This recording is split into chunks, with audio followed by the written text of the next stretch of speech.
So, before there were LiPos, full auto, flywheel blasters, you had these. This was donated to me by my friend Aaron Collins. He used to run the Redondo Beach Nerf Airsoft Alliance. This is an AS-10 Magstrike, and it is beautiful in the respect of its simplicity.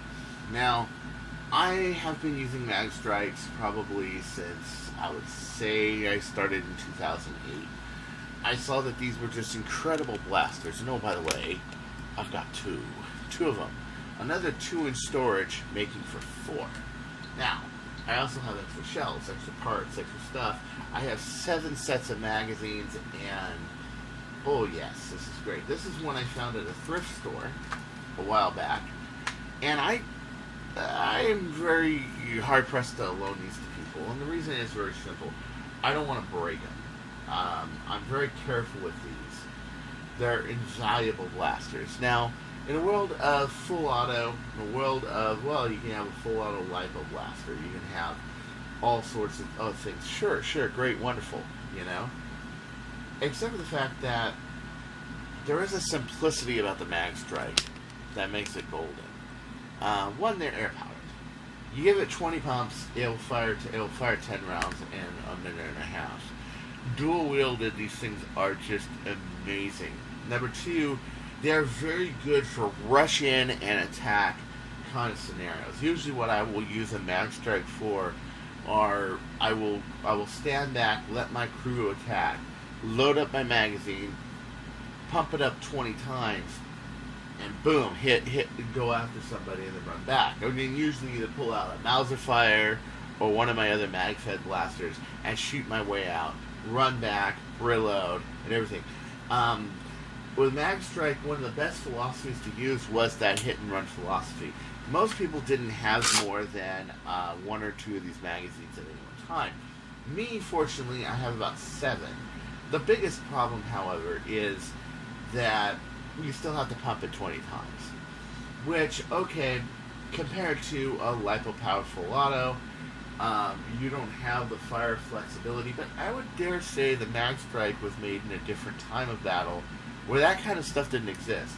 Even a Stampy or an Alpha Trooper was no match against the power of a Magstrike.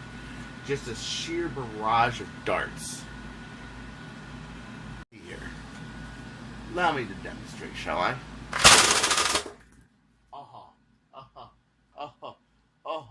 Is that just like, that's 20 darts, just boom, like that. And if you were really good with these, you could take down a target pretty well. Now, a sniper, as you know, I'm usually going for the targets that are most important far away, or trying to close the gap, or trying to corner the other team, or trying to push the other team into my team, or stuff like this. The tactics with this is exact opposite. Instead of doing this from far away, you're doing this from close by.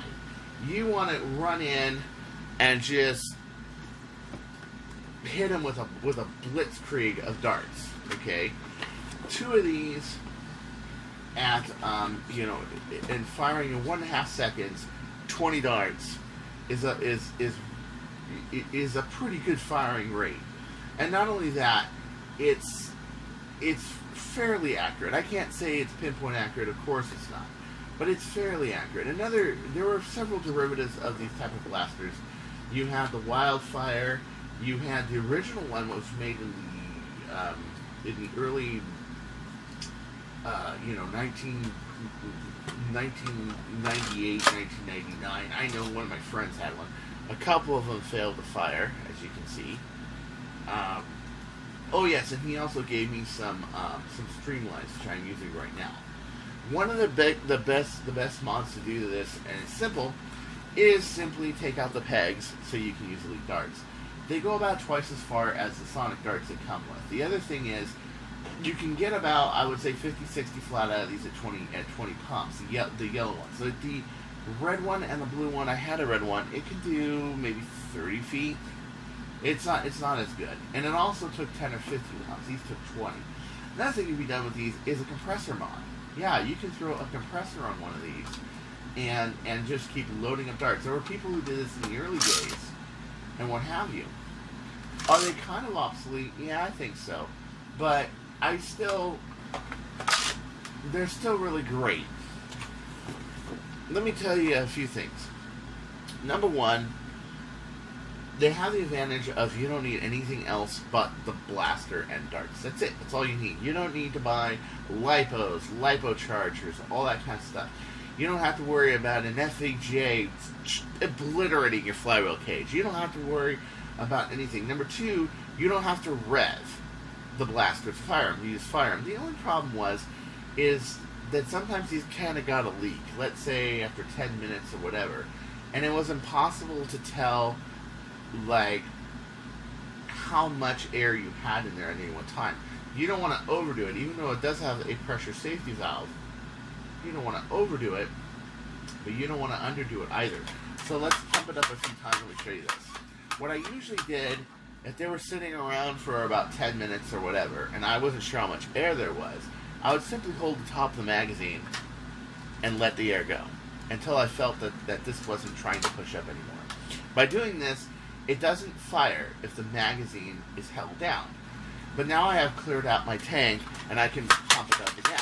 5, 6, 7, 8, 9, 10, 11, 12, 13, 15, 16, 17, 18, 19, 20. And that's slow. I used to be faster. 1, 2, 3, 4, 5, 6, 7, 8, 9, 10, 11, 12, 13, 14, 15, 17, 18, 19, 20. Okay. So by this time, you now got two of these. And you guys know how much I like the dual wheel blasters. I'm getting a lot better at dual wielding. When I used to play Duck Hunt, there was a way that you could play 2 players, and you could have 2 zappers.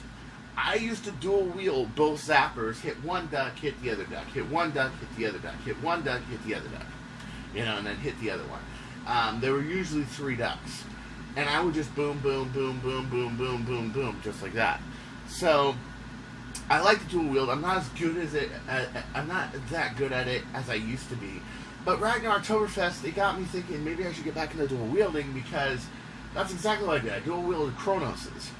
And before that, I was playing around with the dual wield rig, and just playing around with it in games, and I was like, pretty good. Pretty much you usually have one is your primary, and one's a secondary. And what happens is, if you want to hit them at once, you hit them both at a time, or if you had 2 enemies, you can hit them like this. And you basically just look down your sights as so, and fire as so. But typically what happened was, you usually have one that's doing all your firing, and you have the other one sitting there as backup, and sometimes you would hit them both. And if you have semi-auto, it's boom, boom, boom, boom, boom, boom, but you have to aim both at the same time. And sometimes you're aiming at different targets, sometimes you're leading one shot over the other, especially when you're strafing. What you want to do when you're strafing is you want to hold them at kind of like a 5-degree angle, kind of like that. So when you're running, you got the one over there, but just in case you're wrong, you got the other one just like that. So I know you guys want to see this again. I want to see this again, because this is just so badass. I want to see this again for sure. So, 1 second.